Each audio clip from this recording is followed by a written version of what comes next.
Why, at my meetings, I used to get the girls a glory shot until they about passed out. Then I go to comfort them.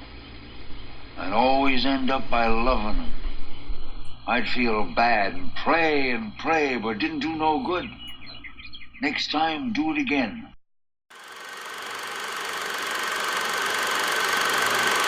Hello to all the classic people that are returning. I'm glad you're back.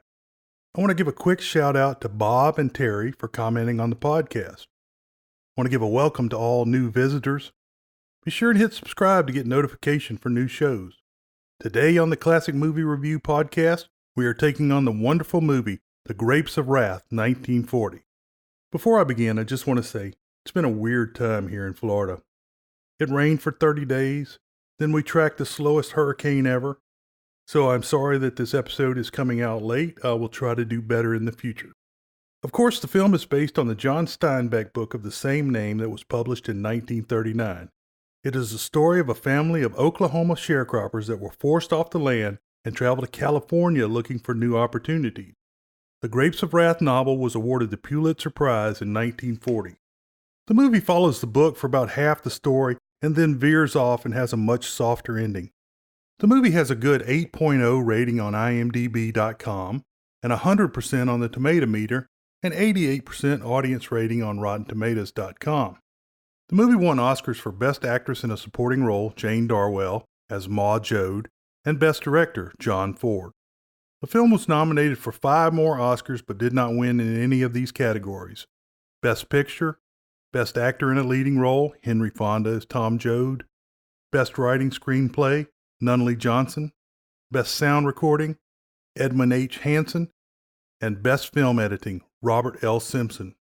New York Times film critic Bosley Crothers placed The Grapes of Wrath 1940 as one of the top 50 movies worldwide ever made. The book and the film have often been painted with a red brush, implying that it supports a communist takeover of the United States. The film director, John Ford, and the producer, Darrell F. Zanuck, were staunch conservatives and hardcore capitalists. This did not prevent the Un-American House Un-American Activities Committee, HUAC, from investigating them concerning the film. The title of the book and film comes from the song, The Battle Hymn of the Republic. As I sing, mine eyes have seen the glory of the coming of the Lord. He has trampled out the vintage where the grapes of wrath are stored. He has loosed the fateful lightning of his terrible swift sword. The phrase is also tied to the biblical book of Revelations. The essence of the phrasing is that one day the Lord will return and extract retribution on those that have caused suffering to his followers. It can also be implied that the people will rise up with the religious blessing of the Lord and overthrow their oppressors. Close to the end of the book, Steinbeck writes, quote, "In the eyes of the hungry there is a growing wrath. In the souls of the people the grapes of wrath are filling and growing heavy for the vintage," unquote. So this could be seen as a very frightening idea, depending on where you are in the social structure. Actors. Right, and I'm a Shakespearean actor. Henry Fonda was in the role of Tom Joad, a fair man forced to take leadership within his family. Fonda was first covered in Harm's Way, 1965. The always great John Carradine played former preacher Jim Casey. Carradine was first covered in the horrible Billy the Kid vs. Dracula, 1966. Russell Simpson was cast as Paul Joad. Simpson was covered in The Petrified Forest, 1936. Others include John Quallen as Muley Bates, first covered in The Man Who Shot Liberty Valance, 1962. Ward Bond, an Okie policeman who was covered as Bert the Cop in It's a Wonderful Life, 1946. Frank Phelan as Tim, and he was covered in 99 River Street, 1953, but he was also in A Wonderful Life. And Pat Flaherty as an uncredited deputy, and he was first covered in Key Largo, 1948. Jane Darwell was great in the role of Ma Jode. Darwell was born in 1879 in Missouri. Dang, they had just stopped shooting. Darwell wanted to be an opera singer, but her father disapproved. She started working on stage later in life at the age of 33. She was almost 40 when she began making silent shorts in 1913. Her first full length was Brewster's Million, 1914, which was remade in 1945 and in 1985 with Richard Pryor. Darwell made 6 films with John Ford and called Henry Fonda son because she played his mother so many times. These films are The Grapes of Wrath 1940, for which she received a Best Supporting Actress Oscar, My Darling Clementine 1946, Three Godfathers 1948, Wagon Master 1950, The Sun Shines Bright 1953, and The Last Hurrah 1958, which is a political drama starring Spencer Tracy, and it's really worth watching. With over 200 films and television credits, her other great movies include Gone with the Wind 1939, The Devil and Daniel Webster 1941, which will be coming up in the not-too-distant future, The Oxbow Incident 1942, and Cage 1950. In 1959, Darwell retired to the motion picture Country Home. At the urging of Walt Disney, the guy, not the park, she agreed to appear in one more film, Mary Poppins 1964. Darwell died in 1967. Pre-story notes. Many farmers on the Great Plains were not using soil-sustaining farming practices. In 1934, 36, and in 39 and 40, great storms of wind-blown soil began to blanket the panhandle of Texas and Oklahoma, as well as parts of Kansas, Colorado, and New Mexico, and this is known commonly as the Dust Bowl. The statically charged cloud penetrated the smallest gaps in machinery and made growing crops impossible. The Great Depression began in September 1929 and essentially lasted until the U.S. entered World War II. There were federal programs, such as the Federal Theater Project, that kept some people going. By 1930, almost 25% of the U.S. population was unemployed. So set during the Dust Bowl and the Great Depression, the story begins. Story. Let me explain. No, there is too much. Let me sum up. Tom Joad, Henry Fonda, is walking through the desolate Oklahoma farmlands. The first time he is seen, he is at a crossroad. At a small diner, Tom badgers a truck driver into giving him a lift. Tom says he is heading back to the family sharecropping farm. The driver talks to Tom about the palms of his hands being shiny. Tom is a grouchy guy and has been in the penitentiary for 4 years swinging a pick. When he gets out of the truck, he tells the driver that he was in for homicide. You're about to bust a gut to know what I done, ain't you? Well, I had a guy to let you down. Homicide. Tom walks down the road to his farm and runs into former preacher Jim Casey, John Carradine. Casey says he is not sure about things anymore, and he doesn't have nothing left to preach. Casey had a thing for the girls following his sermons. You should have got yourself a wife. Why, at my meetings, I used to get the girls a glory shot until they about passed out. Then I go to comfort them. I'd always end up by loving them. I'd feel bad and pray, but it didn't do no good. Next time, do it again. I figured I just wasn't worth saving. Paula says you was never cut out for no preacher. I never let one get by me if I could catch her. Tom tells Casey he was in the pen. He said he killed a man in the dance hall after the guy stabbed him. The two pair up and head for the farm. They make it to the house and the wind is blowing the soil hard, like the Okies being blown out of Oklahoma. Inside the house it is dark and no one is around. Tom looks through clothes that have been left behind and thinks they may all be dead. He hears a creak and finds Muley Bates, John Quallen, using the abandoned house for shelter. Muley tells Tom that all of the families have been forced off their land, and Tom's family was at his uncle's getting ready to go to California. Muley flashes back to when he got his eviction notice. The Dust Bowl has made the sharecropping system unprofitable for the landowners, and it would be cheaper for them to hire a man with a tractor. The sharecroppers don't understand because they consider the land theirs, having farmed it for 50 to 70 years. Muley remembers that an army of Caterpillar tractors came to bulldoze the houses and chase the families away. They come with the cats. What? The cats, the Caterpillar tractors. And for every one of them, there was 10, 15 families thrown right out of their home. In flashback, Muley remembers getting ready to shoot the tractor driver, but the driver says they will just send another driver to do the job. About a month ago. Pull him back! Pull him back! I'm warning you! Pull him back! You come any closer and I'm going to blow you right out of that cat.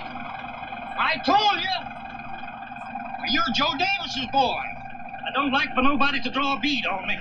And what are you doing a thing like this for, against your own people? $3 a day, that's what I'm doing it for. I got 2 little kids at home, my wife's mother. Them folks gotta eat. The long shadows of the farmers are shown crossing the tracks left by the tractor. Back in current time, Muley sees lights, and he says they have to run before the land superintendent finds them. They hide in the field. In the morning, Casey and Tom head to Uncle John's farm. At the farm, Pa Jode, Russell Simpson, Ma Jode, Jane Darwell, Grandpa, Charlie Grapevine, Grandma, Zeffie Tilburn, Uncle John, Frank Darren, Noah, Frank Sully, Ruthie, Shirley Mills, and Winfield, Darrell Hickman. As they eat and Ma works, they talk about what they will do when they get to California. Ma sees Tom and Casey in the yard. She checks to make sure Tom didn't bust out of prison. There are handbills being circulated that say there are high-paying jobs in California. The family is happy to see Tom back. A flatbed truck, which was a 1926 Hudson Super 6 passenger car that was converted for the movie, driven by Al, O.Z. Whitehead, and carrying Rosa Sharon, Doris Bowden, and her husband, Connie, Eddie Quallen. Rosa Sharon is about 6 months pregnant. The happy reunion is broken up when 2 men in a nice car arrive and tell Uncle John that they have to be off the land by the morning. Before the sun comes up in the morning, they are loading the truck. They have about $150 for the trip. Ma is taking it hard as she burns papers and other things she won't be taking on the trip. I think the old rugged cross is playing in the background. They load the truck, but Grandpa is missing. Grandpa has decided he is not going to make the trip. They are trying to figure out how to get him on the truck. Finally, Ma gets some patent medicine and doses him. They all, including Casey, load onto the truck. The wind blows on the abandoned house as they leave. The Jodes are part of a migrant caravan heading west, partially on Route 66. Cars were paid $5 a day to ride with the Jodes' truck to make it seem like there was a lot of movement west. At the end of the day, they stop by the roadside to camp. Grandpa is still freaking out. He grabs a handful of soil and then dies. They bury him by the roadside and leave a note in a jar saying he died of natural causes. Casey reluctantly agrees to pray over the grave. Casey prays for the living and not the dead. I don't know whether it was good or bad. It don't matter much. Heard a fellow say a poem once. And he says, all that lives is holy. But I wouldn't pray just for an old man that's dead, 'cause he's all right. If I was to pray, I'd pray for folks that's alive and don't know which way to turn. Grandpa here, he ain't got no more trouble like that. He's got his job all cut out for him, so cover him up and let him get to it. They continue their westward journey into the desert lands, and one night they find a pay-to-stay campsite. They meet others that have been forced out by the Great Depression and the Dust Bowl. They are depending on getting good jobs in California. One man laughs because he has been to California and there ain't good jobs to be had, and the handbills have been overprinted. The man talking has lost his whole family from starvation in California. Casey and Tom know the man is telling the truth. They have no choice but to continue to California. They cross the Pecos River into New Mexico and stop their smoking heap at the gas station. The owner wants to know if they have money to pay for the gas. Pa Jode goes in to buy bread for Granny because she doesn't have teeth to chew with and they need to give her something soft. The cook makes the waitress sell him the bread. Ruthie and Winfield see some candy, and the waitress that has been hard about the bread gives them the candy at a low price. The 2 truckers in the place drop a couple of silver dollars on the waitress for her good deed. At the Arizona border, they have to go through an agricultural inspection station. It is very clear that they are not welcome. The truck passes through the reservations where Anasazi Indians are living a more traditional lifestyle. They stop at the Colorado River and look into California. Pa Jode refers to it as the biblical land of milk and honey, invoking Moses looking into the promised land but never being allowed to enter. Grandma is over it already. The overloaded truck pops a wheelie as they start again. They find a place to swim/bathe in the river. The Jodes prepare to cross the California desert at night. As they water up the truck, the station attendant says it takes a lot of nerve to try and cross the desert in that truck. Tom says, quote, "Takes no nerve to do something, ain't nothing else you can do," unquote. Takes more nerve than I got. Don't take no nerve to do something, ain't nothing else you can do. Grandma is getting sick as they get ready to make the crossing. After the Jodes pull out, one of the attendants say the Okies aren't human because of the way they live. Hard looking out. All them Okies is hard looking. Oh, but I'd hate to hit that desert in a jalopy like that. You and me got sense. Them Okies got no sense and no feeling. They ain't human. No human being wouldn't live the way they do. Ma tends to Grandma, and Ma's intent that the family get across. Connie is regretting the way life has worked out. On the other side of the desert, there is another agricultural inspection station. They want them to unload everything off the truck. Ma swears that Grandma is sick and they have no fruit or vegetables. The cops let them pass without unloading. Before they make the 8 miles into Barstow, they have to push the truck up the hill. At the peak, they see green fields on the other side. Tom goes to get Ma, and she tells him that Grandma died in the night before the inspection station. Ma says she has to make sure that the family made it through. When they push the out-of-gas truck into a gas station, they are set upon by a hostile cop, Ward Bond. The cop tells them that all the picking work has moved south. When he finds out that they came from the same area of Oklahoma, he gives them the advice to move through the town and go to the camp. He also says the real criminal is the guy that made the flyers. When they get to the camp, is a ramshackle assortment of sheds, families, and cars. It looks like a Dorothea Lange mural. Everywhere in the camp are slack-bellied scarecrow children hunting like dogs for a bite to eat. One crying girl says that all anyone is eating is fried dough. Ma is sick that she can't feed the kids. There's barely enough for her family. Tom finally runs the kids off. Casey has quietly slipped away. Ma tells the kids to get flat sticks and she will feed them what is left. Later, a man in a suit and a deputy in a convertible come in and say there is work. He won't tell them what the pay rate is going to be. One man starts asking to see his license and asks for a contract. He says that twice he has been fooled and they overbooked and paid half rate. The cops say the man is an agitator. They order the speaker into the car. Tom speaks up for him. When the deputy comes after the man hits him and runs away. The deputy fires wildly, hitting an old woman. Tom and Casey gang tackle the deputy. Casey gets rid of the gun and tells Tom to hide in the willows. 4 more deputies come in. Casey takes the rap for both assaults on the deputy. The lady slowly bleeds to death. This lady's bleeding to death. Boy, what a mess them 45s make. Better get the doc. In the morning, Tom sneaks back into camp. He says that the people down at the Willows have heard that the town folks are coming to burn the camp out. He wants to leave right away. Ma says that Connie ran out on his pregnant wife. Rosa Sharon is pretty broken up. It is late by the time they get packed and ready to leave. The rest of the camp is fleeing as well. Tom is angry and wants to attack. Ma is trying to convince him that he needs to stay with the family. The Jodes are met by a mob on the highway. They say that they are not welcome and they have to turn the truck around. Ma keeps Tom from fighting back. On the way north, they have to stop to repair another tire. Another man in a suit driving a convertible comes by and tells him that there is work 40 miles north. When they get to that farm, there are lines of families waiting to get in. The state police are out on nice Indian motorcycles. The Jodes pull up to the checkpoint and are checked by badged deputies. A man on the side of the road yells that they are scabs. They are roughly ushered into a row house near a farm store by more badged deputies. They agree that everyone will work and they will get 5 cents a box. The tag number and other information are collected. Data are plural. Name? Jode. Say, what is all this here? Joe, not here. License? Oklahoma EL 204. Don't check. Now you look here. We don't want no trouble with you. Just do your own work and mind your business and you'll be all right. Sure do want to make you feel at home here, all right. Tom is very suspicious of the rough treatment. They are giving picking baskets and everybody goes to work except Ma and Rosa Sharon. At supper that night, Ma says it took the whole day's wages to buy not enough meat to feed the family because the store charges higher prices. Tom goes for a walk to find out what is going on.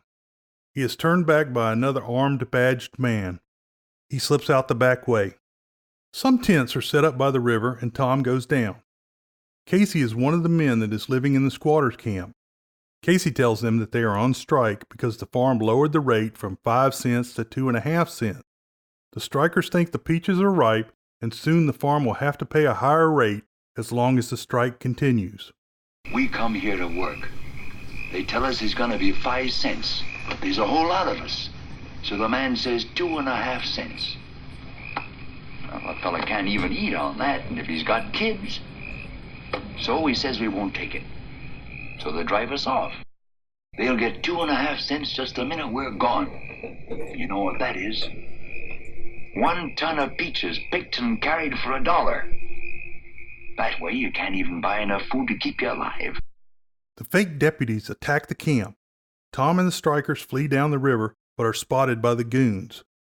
The goons club and kill Casey. Tom takes a club and kills one of the goons. But Tom is hit across the face and now has an identifying wound. Tom makes it back to the shack, but he has to hide. Tom tells his ma that he is going to leave. She talks about when they had land. The family was held together as the old died and the young came. Ma begs him to stay. She also hears that they are paying 2.5 cents per crate. That night, they pack to leave. They hide Tom and make it out without the goons catching him.